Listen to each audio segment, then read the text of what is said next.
Hey, I'm Ryan. I am here with Project L&M, Leah, Mike, on TS Paranormal Productions from Kansas. First, first Kansas group I've had, so trying to hit all the states here. So I appreciate you coming on. Hey, no problem. Having the sun. Do a little background. You guys are a Christian-based paranormal group, which really fascinates me. So how did you two meet? Was it Christian-based, then you guys got into paranormal, or paranormal, then We've always been Christian. We've been married for almost 20 years now. okay.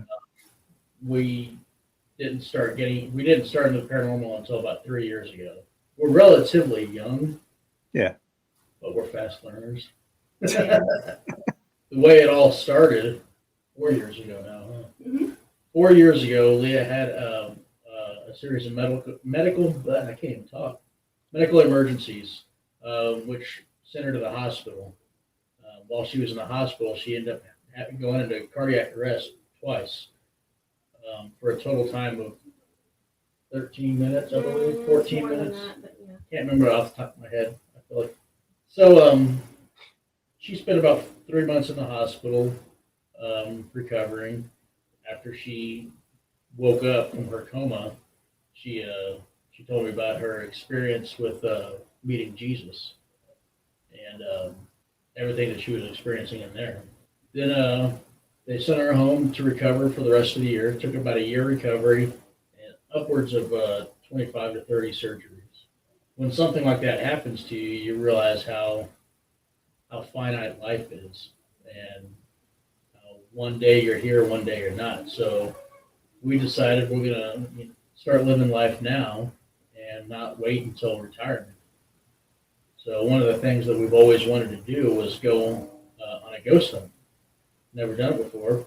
So we signed up for a big public ghost hunt in Missouri State Penitentiary. Okay.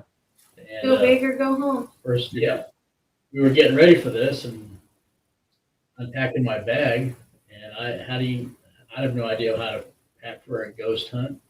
So I had a backpack and I had 13 flashlights with me. Because I've seen scary movies before. The first thing that goes out is the flashlight. I'm not going to be caught in the dark. It won't happen. So we went on this ghost hunt, and at each building, at each station, I guess they, this is how you use this equipment. This is how you do that kind of thing. And we went down to 3D, building 3 down in the basement, and even the guards there will tell you that that's the paranormal. And they put us in the cells and shut off all the lights. And I got my butt grabbed in there by somebody other than Leah. By me. Nope. But after that, we were kind of hooked. We hooked up with a local team, learned a little bit. Leah found out during the Missouri State investigation that she was able to communicate with spirits. And just through over the years of just figuring it out and stuff, she's fine-tuned her gifts. Yeah. And that's been kind of our cheat code when we go on investigations now. Yeah. So are you like an empath or a medium or a little bit of both? I like to call it being able to discern the spirit. So I can tell you if they're not good or if they are. Okay. Yeah, it's always good to have someone that's sensitive. They get that feeling of where you're walking into. So Missouri State Penitentiary is a big place. You guys jumped right in. So yeah, went into the deep end. What else? So after that, like you guys got home, were you like hooked or just like, hey, I gotta check some more stuff out? No, we were hooked after that. Definitely hooked. Yeah. She was hooked faster than I was. I enjoyed it. I mean, I always enjoyed going to see the historic buildings and stuff. I've never been you're not going to get me walking around the location by myself. No. I've always been a big baby when it comes to a lot of that stuff. But I also discovered that I enjoy video editing and making videos of all the locations. So that's my piece of the puzzle is the evidence and making the videos. So after we do an investigation, I'll spend the next 80 hours making the video. She'll help me go through the evidence, and we'll put it all on YouTube and show it to the world. Yeah, your videos are pretty good. I mean, I like watching them. I don't know if I subscribe to your YouTube channel. My bad. I will after this, but I do. I go on YouTube. I'm terrible at hitting like buttons and commenting. So Yeah. I just watch it and then I just look them up again, and I'm like, well, I probably should subscribe. Part of the whole thing is spending the next 6 weeks behind the computer just going over everything. yeah, it's a lot of work. I mean, a lot of people don't understand how much work you put into it, especially when you get into film editing, EVPs, review. So we have Patriot Paranormal on too. I'm guessing you know them because she said, or they, I don't know who they are, but you get evidence everywhere because you're a medium. Yes. Okay, no lie. You could put me in the middle of a field and I'm going to talk to somebody. And we've done it. Yeah. You talk about fields. How about cemeteries? How do you feel about cemeteries? I don't go to cemeteries. That's kind of that's a place that's off limits for us, for our own moral compass. Mhm. That's a place of rest and place of reverence that we love driving around and looking at them Yeah. because some of the headstones are just beautiful. The history there that it Yeah. tells, too. But as far as like going and trying to communicate, the spirits aren't at cemeteries. But that's my belief. Yeah, you'll probably get some interaction, but I don't know. For us, it's a place that's off limits. Yeah. I believe your spirit leaves when you pass away.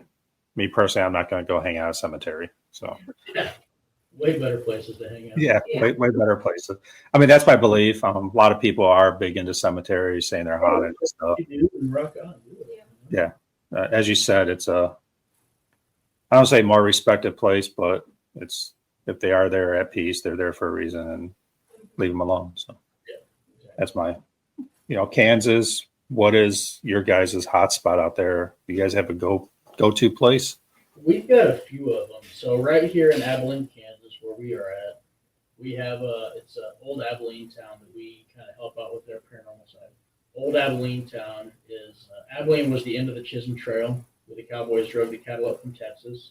Okay. And Old Abilene town is it's a recreation of the red light district, where the cowboys would, after they got paid, they would go and party. So we've got 5 or 6 buildings in this small little town to investigate. Some of them are authentic from the 1800s. Wild Bill Hickok, he was the sheriff here for a little bit, and we've got his cabin that he lived in. So that's one of the places that we like to go. We got Atchison, Kansas, so that place right there is just ridiculous. But so they got McIntyre Villa, we've got the Sally House. The Dilgert The House, Dilgert House is a relatively new one that's up and coming. Back Road Atlas, or the Rose Trunk. It's an Antique. antique store that Yeah. is just really got some fascinating activity there. Mm-hmm. And then in other parts of Kansas, you've got the Garnett House, which is a famously haunted demonic house that we went to, and I did a video there. We counted 13 dolls get thrown at us on camera. And 100%, it's a demonically haunted house. And yeah, it was a very gross feeling being inside there. Mm-hmm. Yeah. So And there's other places too that I can't think of off the top of my head. Oh, the new one, Sleeper Mortuary. Sleeper We've been Mortuary. there. Yep. Yep. This weekend we're doing an event at The Ellenwood Tunnel. Ellenwood Tunnels that were built in the mid 1800s.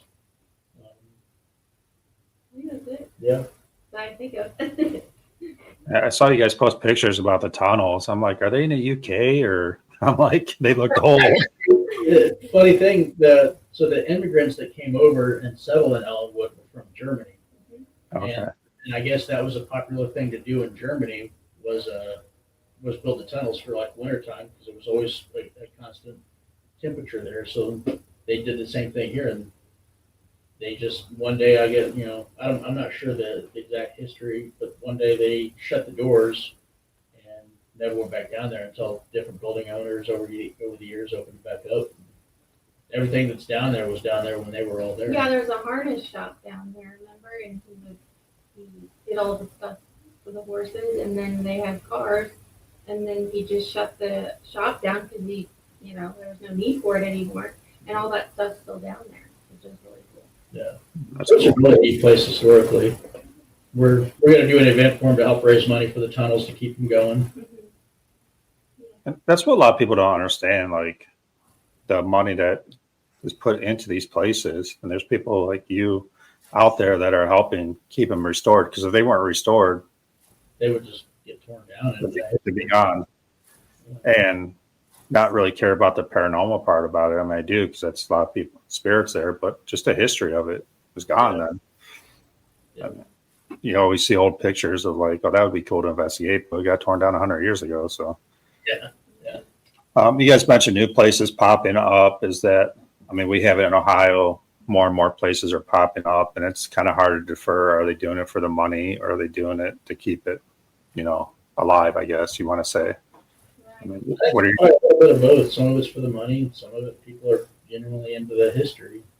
Yeah. If they want to do it for money, then who am I to say no? Yeah, I mean, I've had a couple owners on here at the podcast, and you don't really make money off of it. So, I mean, Yeah. that's what the one lady was saying. She's like, people think I do this for the money. She's like, yeah, it's nice to have a little extra money. She's like, but I don't become rich off this. He's like, you got to put new roofs on. You got, the insurance. I mean, it's a huge upkeep, and especially she has a house. Yeah. I mean, you do something like Missouri State Penitentiary, that's a lot of money that has to go in that place just to keep it upkeep so we can keep doing what we're doing. So, Yeah. so we'll talk a little bit about your Christian-based, I don't want to say philosophies, but so obviously you being Christian, that's what you believe protects you from bad spirits, attachments, possession. I mean, I think everybody out there has something for protection. I would hope so. Yeah. It could be, sage, crystals, or faith-based. I mean, I don't carry crystals. I don't do the sage. I'm more faith-based. I believe I'm protected that way. But majority, like we talked before you got on, majority don't like to mention that they're Christian and do this field. I mean, have you guys got any backlash from that? Yeah, absolutely. We've been uninvited from Paracons because we're Christian. We've been shunned in the churches because we're paranormal investigators.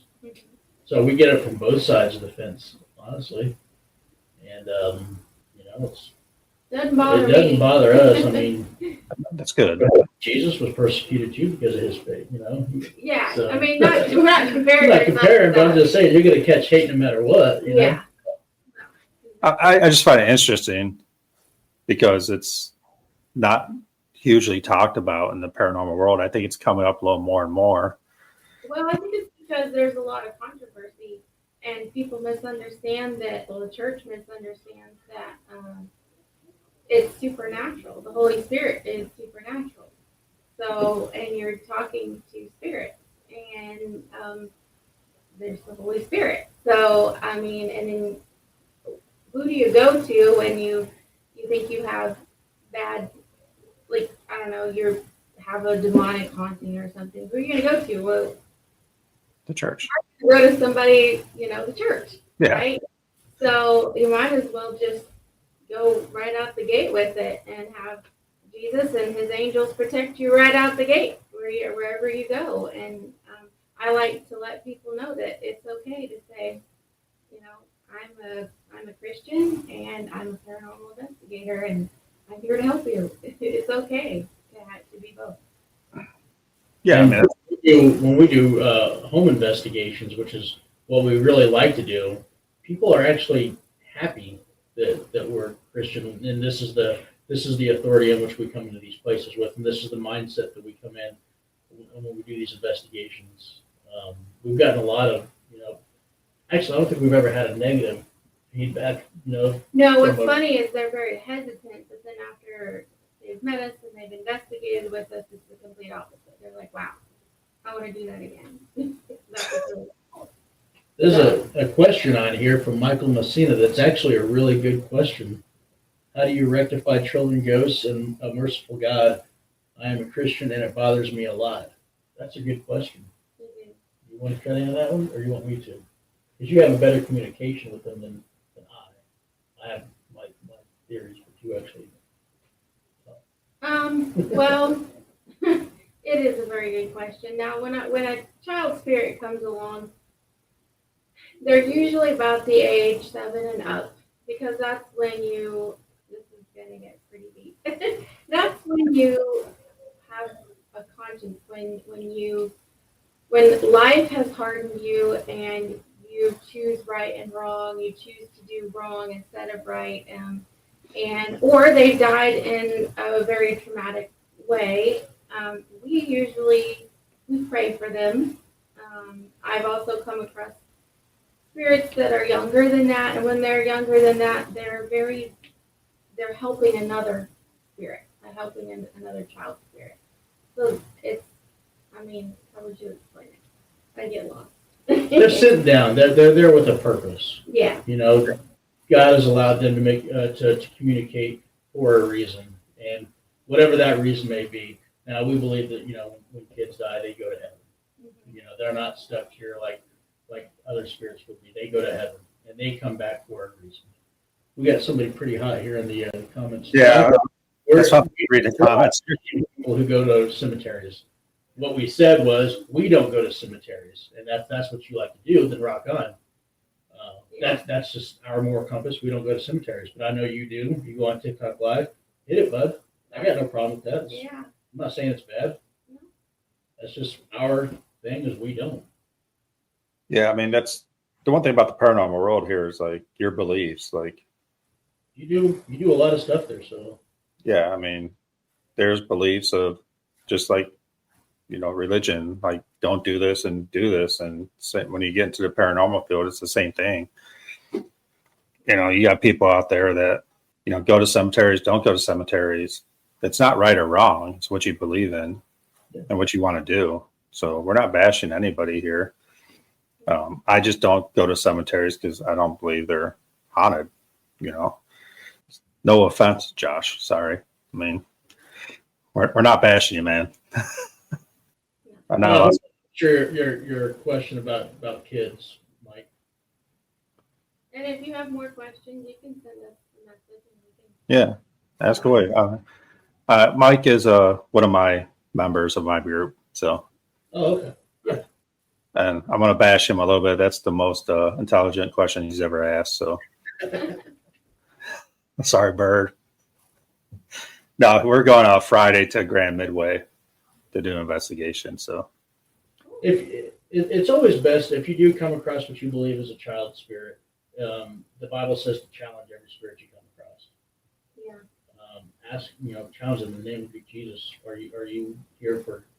Are you on His behalf, or are you something else? Mm-hmm. So challenge every spirit you come across. No matter where you go. Yeah. And, if they're of God, then there's going to be a reason why they're there. Yeah. So a lot of people say that child spirits are demons portraying themselves as children. I'm not saying it, but they're like every child spirit because there's no reason for a child spirit to be trapped here. Right. And that's why it's important to challenge them, because a lot of times, the devil disguises himself as whatever would be innocent for you to open that window or that door and they can get right in. And what better way but a kid? Yeah. So that, and they put it in all the scary movies. It's always a kid. It's always, the kids are creepy. You ever wake up in the middle of the night and the kids stand up into your bed? Uh-huh. Creepy. Exactly. I got plenty of creepy kids. So, well, another religion question, because I don't get to ask a lot of groups this, is why are spirits still here? Why haven't they moved on, or either way? Because when we die, it isn't just heaven or hell. When you die, you move on to the eternal part of your life. And that's why we still pray for spirits. That's why we still pray for our loved ones, because they're still finishing the race over there. They're just not here. And sometimes when they die and it was like, something traumatic, you may be the person that they're talking to, that they need you to pray for them and talk to them to get out of that trauma, out of that loop, for them to take the next step on the other side. Yeah, I mean, there's so many different answers out there for it. So, I mean, I was just wondering what your opinion is. I mean, you talk about children's spirits. I think it's trans Allegheny. There's a child spirit there, and they're saying it's looking for its mom. That's why it's still stuck there, which is sad. But Yeah. I'm trying a lot of comments tonight. So, Yeah, that's good. I love questions. Yeah. I mean, that's what I'm hoping this turns into my podcast because I don't want to ask the questions all the time. So I'm glad you guys have the comments on because usually I'm just repeating them. Yeah. The Garrett Haunted Cemetery in Charleston, South Carolina. I bet there are a lot more haunted cemeteries than what Especially the really old ones. than what I would know. Why are they haunted? I guess that's just probably a good question is why is any house haunted? They're definitely. I don't believe that the spirits are trapped in one specific place. I believe if there's something trapped in the spot, it's the energy of that person. So I don't know why a spirit would choose to hang out in a cemetery. And Well, I think like Josh was saying, so he goes to the cemetery and he helps a lot of spirits. So we go to locations and we help spirits. So maybe they weren't there, stuck at the cemetery, but they know that he's going to be there, and opportunistic. so that person was there for him, meant to be in his path on his journey for him to help. Yeah, I mean, That's just my thought. I was always a big believer like spirits are at a location for a reason. They're comfortable there or whatever. But the more and more I do, it kind of seems like when you have a paranormal house and it's only a paranormal house that people go ask questions in the whole city, why wouldn't other spirits come and try to give their answers too? And So just we run into that, especially in Atchison for some reason. When we go to McIntyre Villa, and we've been there quite a bit, we always seem to get, spirits that are just wandering by and wanted to stop and say hi kind of thing. Yeah. So, Tell their story. Yeah. What if they are attached to a certain place and you're talking old cemeteries possibly being, haunted. So those old places get torn down. What are they familiar with? I guess their remains. So it could be a reason why they go back because they're comfortable there. Yeah, it's possible. Yeah, that's a good thought too. I mean, just if it is, we'll never know. Yeah. Besides that, we're going to get into a little bit about your history and what got you here. So, Mike, you were in the Army 11 years. Mm-hmm. You served, 2 tours? Am I correct? 5. 5. Oh, I was way off on that. I read that wrong on Facebook, but you served 5 tours, obviously. Thank you. And became a police officer after. Yes. Then a firefighter. Yes. So your experiences in life help you with the paranormal? You believe? When we do residential investigations, the interviewing part is huge because a lot of times you can get down to the real answer just by talking to them a lot. Gaining trust. You gain trust and you learn to look at things through evidence is a good one. Yeah. I like to, when I'm looking at evidence or equipment, that's going off for whatever reason, I like to have more than one piece of equipment going on. One piece of evidence is good. 2 is great. And 3, it's really hard to debunk 3 pieces of evidence. Yeah. Corroborating together. I think all of that stuff, all of my experience has kind of helped me be a critical thinker when it comes to stuff like that. Do you see a lot of ex-cops or still cops doing in this field, and they're very like you are. It's evidence-based, beyond a reasonable doubt. That's what we're looking for. Yeah. So like you said, the more evidence, the better. And Leah, you being medium, same thing. You can feel something, but you can go out there and say there's a kid talking to me, but 50% are going to believe you, and he's going to come along and get the actual, so-called visual evidence of a recorder or a REM pod, whatever you guys use. Yeah, so that's kind of my job when we go on an investigation. She'll say, "Hey, let's go to this room because whatever reason, I'll follow her, and she's picking up on stuff. So it's my job to capture it so I can show you what she's getting. Right. Because if it was just for us, I mean, of course I believe her. I've seen too much, and if you've ever investigated with us, you'll see what we mean. I've seen too much to not. So I want to be able to show you what we're getting. That's good. Leah, you have one book out now, or how many books have you written? Just one. Yeah. Just one. Yeah. Planning on any more? Yeah, actually, I definitely want to make another one because I just keep learning more and more as we go along and do things. And I think, like I said, for me, it's really important if you have the kind of faith base that we have. When I first started, I wanted books to read. I wanted somebody to turn to. I needed a mentor. I needed, I'm a Christian, but I know these spirits are around. What's happening here? I don't want to do the wrong thing. And so I plan on writing more books, and maybe hopefully it'll be a good guide for other people. So I haven't read your book, so I'm planning on picking it up here. Where can you get your book? Amazon. What's the name of your book? It's called No, Just Wait. Okay. Yeah. And what? I wrote it from my perspective of my near-death experience, and then he wrote part of it from his perspective, and then the doctor that did the surgery and saved my life, he actually wrote his perspective, so it's validated everything that I saw and had done. It's pretty neat having a doctor's perspective on all of that, and a human, because sometimes doctors can get talking way up here, and they're like, "Come on, man, bring it down here." Yeah.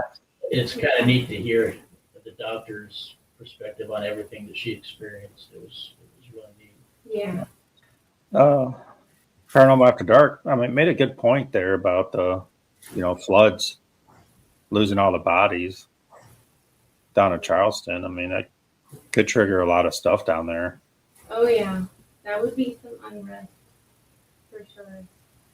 Yeah, that would be a wild one right there to go and do something like that. Yeah. Yeah. And see, that would be helpful if something like that happens, and then if you go in with respect and you're there to do a job and to help the spirits, then by all means do it. So, in your opinion, how would you help that situation? Because they were putting bodies back where their final resting spot wasn't. I don't know. Well, for me, I think that it would be taking the time to listen to the spirit, because when I channel them, they'll tell me everything that happened to them and who they are, and then we always ask them what do you need, and it's always been prayer for us. Can you pray for me? Yes, we'll pray for you. So I think that it helps them no matter in what situation it is. It helps them rest and helps them. I feel it, and I can see it and feel it when I'm channeling it. Nice. Yeah, I mean, Paranormal After Dark, I had them on the show. I mean, yeah, they're a great group out of Pennsylvania. And yes, you do everything respectfully. Yeah, definitely. We want to hear a little bit about your near-death experience. Okay. Where do I start? Well, so when she was taken to the hospital, she got to the hospital a couple minutes before I did. I had a chance to go into registration and check in, and they made the mistake of telling me what room number she was in. So, and I like you said, I'm a firefighter and I work in EMS, so I'm very familiar with hospitals and terminology. So I go and I sit down, and I've not sat down but maybe 5 minutes, and I hear the tones go over the intercom that says code blue, room, whatever room it was. And I know that code blue means no pulse, not breathing. That means they are dead. Yeah. When I went and talked to the registration, she realized that she messed up when she told me what room number Leah was in. So they put me in what they call the quiet room. They call it a room where the doctor can come and talk. It's a room to get you out of the way so that way you don't make a scene in front of everybody else. After a while, the doctor finally came in, and I said, "Hey, the only thing I want to know is, does my wife have a pulse?" He said, "Yes, we got her back." And they took me back there to see her, and they were getting ready to take her back to emergency surgery to figure out where the bleed was at. She had two arterial aneurysms. A gastroduodenal artery had ruptured, and the splenic artery had ruptured. So they took her to emergency surgery, and they found what they thought was the bleed. They fixed it, and they took her up to the ICU. Between the OR and the ICU, which is not very far, her stomach began to fill up with blood so much that it was putting pressure on her lungs and her heart that her heart couldn't breathe. Her heart couldn't beat. So the doctor came out and said, "Hey, we need to open her up and relieve this pressure." I said, "Well, stop talking to me and go and do it." It was probably 30 to 40 feet from where I was at to her room in the ICU. And in that 30 to 40 feet, she had coded again. So her heart stopped a second time. Well, the doctor did an emergency surgery in the ICU with no anesthesia. So he opened her up from chest down to her pubic bone, and that's where he was, able to see what was going on. They gave her 6 complete blood transfusions. That's how much blood she had lost. And I saw all this. So when my heart stopped, what I saw was the beginning of the story where you're above your body, and I was kind of above my body. I could see the whole scene, and around my face it was really bright, and there were the nurses and the doctor. Somebody was working on me to get me back, and then I saw the doctor take his tin blade and just slice me right down the middle. I saw the blood just gush out, and then everybody stopped for a second. Everybody gasped, and when I told him that, he verified with the other nurses that is what happened. Everybody stopped and was like, they didn't expect that much blood to come out when he did that. And I could see that, and then I could see Mike in the waiting room at the same time. So when you're dead, you can see everybody and everything at the same time. And there is no concept of time like there is here. Which is really different, and I like to explain that to people when their loved one comes through. They're like, "Well, how can they see that? How do they know that?" And I go, "The best way I can describe it is when I died, I could see everything." And then after that, I kind of went off into a darkness in a dark tunnel, and it got darker and darker, and I could hear people's voices that were really familiar, but they were people that were alive, and I went closer because I knew these voices. But then they started to torture me, and the torture was physical, but like you can't feel it on your body. It's more of deep sadness and depression and hopelessness that you can't get out of, and you keep fighting it. And then I got to the point where I was like, okay, I guess I was about to give up. And hold on. Well, there was a hand that was on my right arm. I can remember it. And then there was like a white bright light warm behind me, but I kept looking at this hand. And as soon as I saw the hand, I heard, "No, just wait." And I knew it was Jesus, because the darkness was gone. I could see Mike again and my mom, and they were praying, and my mom was, and it just like a peace came over me that it surpasses all understanding. You're absolutely perfect. You're in perfect peace, perfect love, perfect everything. And what I wanted was for Mike to come up there and be with me, because it is absolutely perfect. So that's a little bit of my near-death experience without giving away the whole little book. Buy the book. Come on. Yeah, there's a lot more in there. That's a beautiful and scary story. Yeah. I mean, that's the only way I can put it. I mean, got no other words besides that. So, That's fine. I mean, thanks for sharing it. But I mean, so you guys have kids, correct? 5 of them. You do? Yeah, 5. Five. Wow. That's a lot. Yeah, they keep me busy. They range from 18 to 9 years old. So, So a little older. So it's a little. all walks of life. Yeah. How do we feel about this getting a funeral home? Oh, absolutely. Yeah, we I went think we've to done a Sleeper couple of Mortuary. We've done a couple of them, sleeper and maybe just sleeper mortuary. But no, I think those are fine. Yeah. Those are cool, especially the older ones. Definitely creepy. I don't even like walking through funeral homes. It's just something about funeral homes. Just I hate it.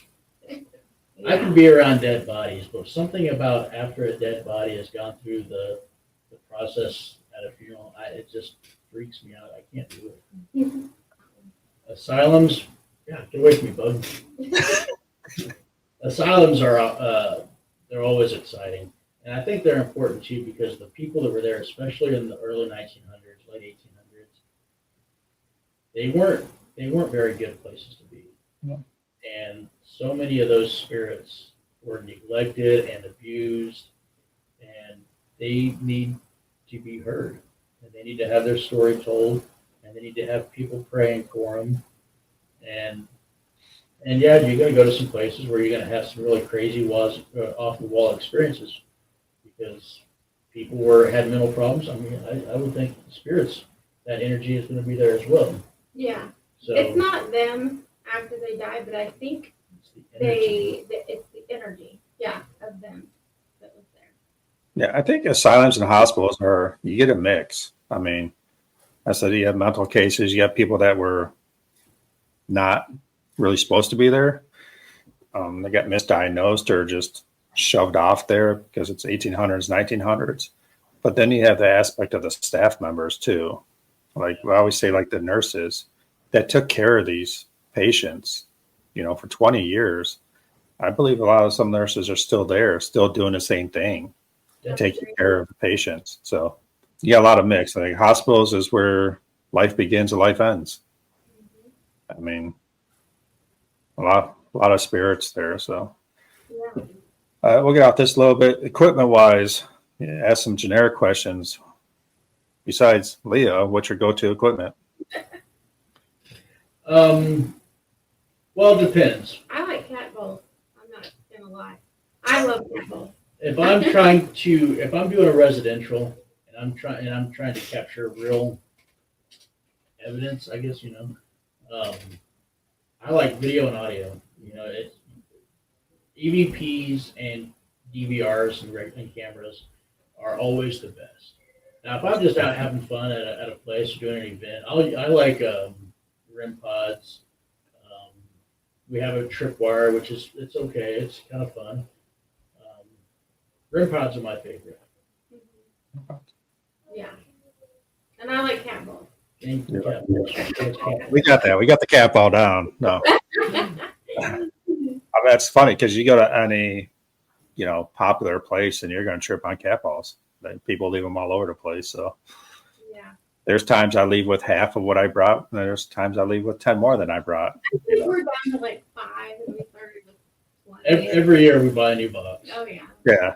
So I mean, they're great. They're a great tool I have. I mean, cheap, good. Yeah. Me personally, I'm an EVP hound. I love EVPs. Yeah. You'll see a lot of my videos on investigations. I think I've done 18 this year. I have no videos. I am terrible at taking videos, but recording nonstop. Yeah. So When we show up to a place, I try to blanket the whole place as much as I can with cameras. I've got my DVR system. I've got 2 cameras that I walk around with. I have another camcorder that I can set in a spot. I have a couple of little action cameras that I can set up if I need to. Mhm. Yeah. And if you don't get them all set up where you want it, you will They're particular. no, I'll get a hold of you after this because I've been looking at DVRs and there's just way too many out there. So Yeah. I'll see what you use. the Estes method. That's Leah. That used to be Leah's go-to.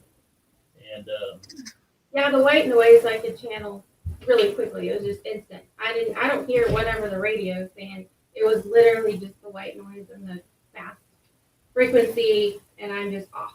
I don't know what's going on. I'm just telling you what I see and what's going on. It's probably not even, I don't even do the true Estes method.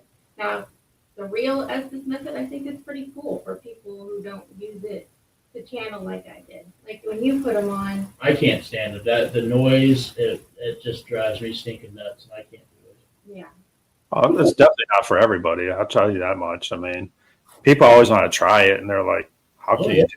Now it's exciting when she puts the headphones on because you're about, and anybody again that's investigated with us or watched our videos, you have a conversation, and I talk extra quiet on purpose, and I ask questions that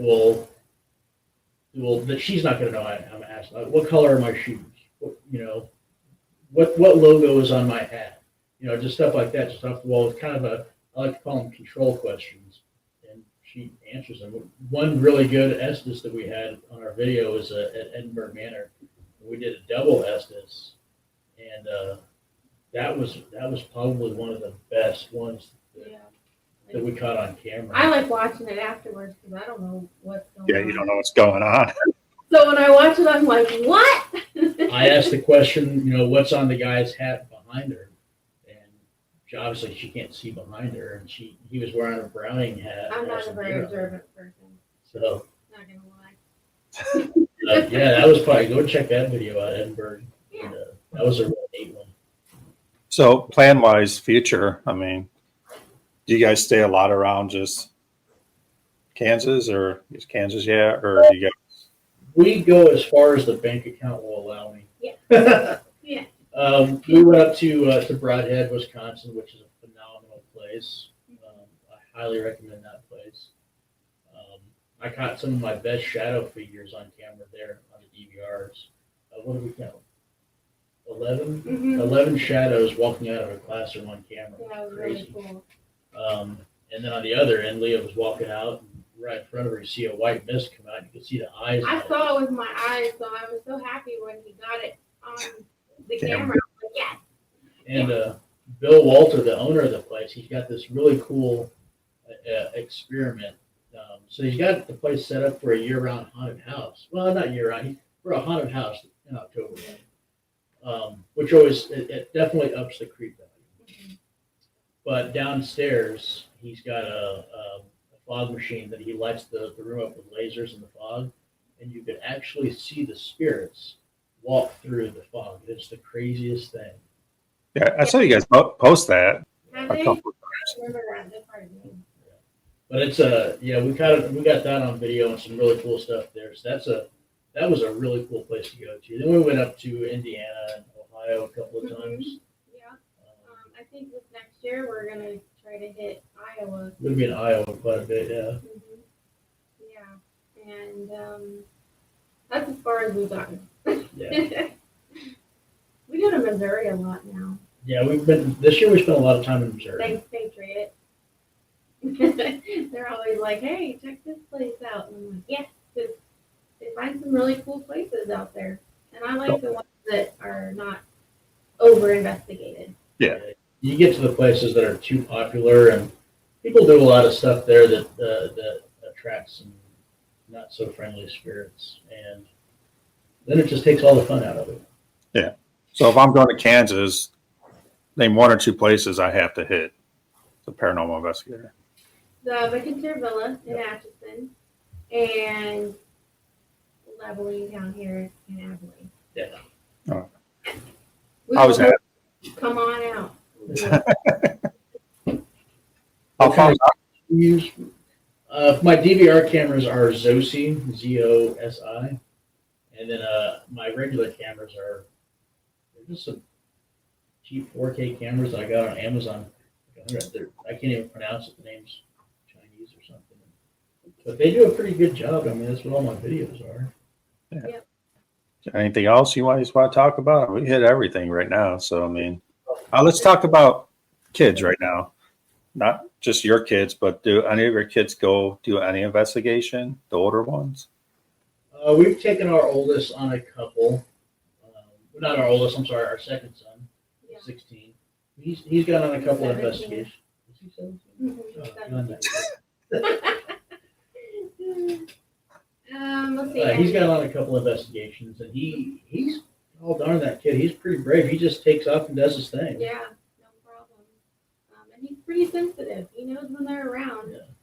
And then we did a kids ghost hunt out here at Lovely Town, and we took the two littler ones, and they had a really good time too. I think it's a good way to introduce them into the paranormal in a safe way.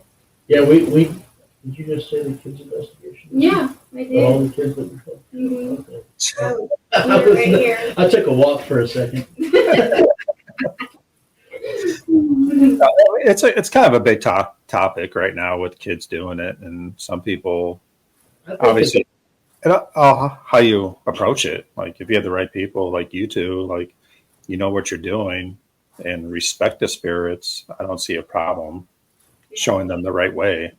Yeah. it's important to show them the right way. That's like right there, because if they just watch some of these, some of these other investigators who, just either run around and scream, or they start getting into, Ouija boards or scrying or stuff like that they don't really know anything about, Right. it can end very badly for them. So You have to be really careful. they've got to be taught the right way and respectful way of investigating.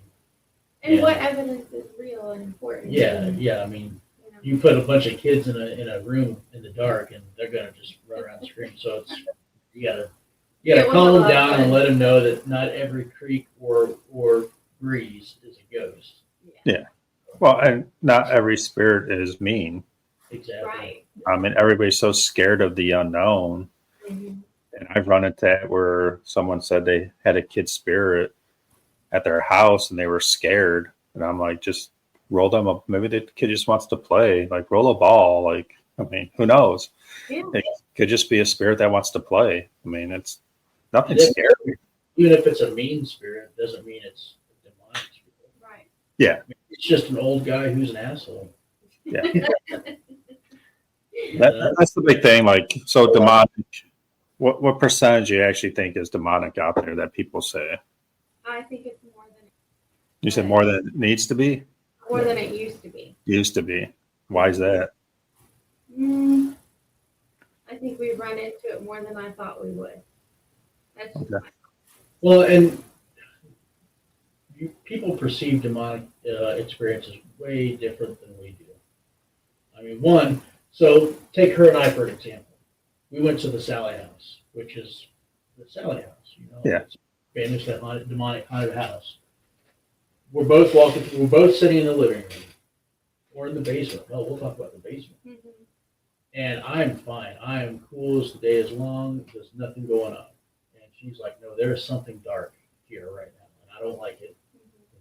Now she doesn't get scared, but she's like, No. there's something dark, and we need to be careful. And I'm like, I'm good. So, because she's more in tune, she sees the spirits in a different way than we do. So just because we don't see it or experience it like that doesn't mean they're not there. Yeah. So, and then demonic spirits will reveal themselves in different ways. Maybe they're a kid. Maybe all they do is just move something. So you really there's a whole lot of stuff that goes into it for a demonic spirit, but it depends on who you go with and who that person is, or to be able to pick up on demons. I don't think I've ever ran into demonic stuff. All the investigation I've done, like you said, just mainly asshole spirits. I mean, that's what I feel like I run into more. Do you believe that, like, because of your faith and strong beliefs, could it, like, is that demon going to try to challenge you more than someone that's not? You can answer that first. What? Me? I mean, it's just a question. It just popped in my head. That's a good question.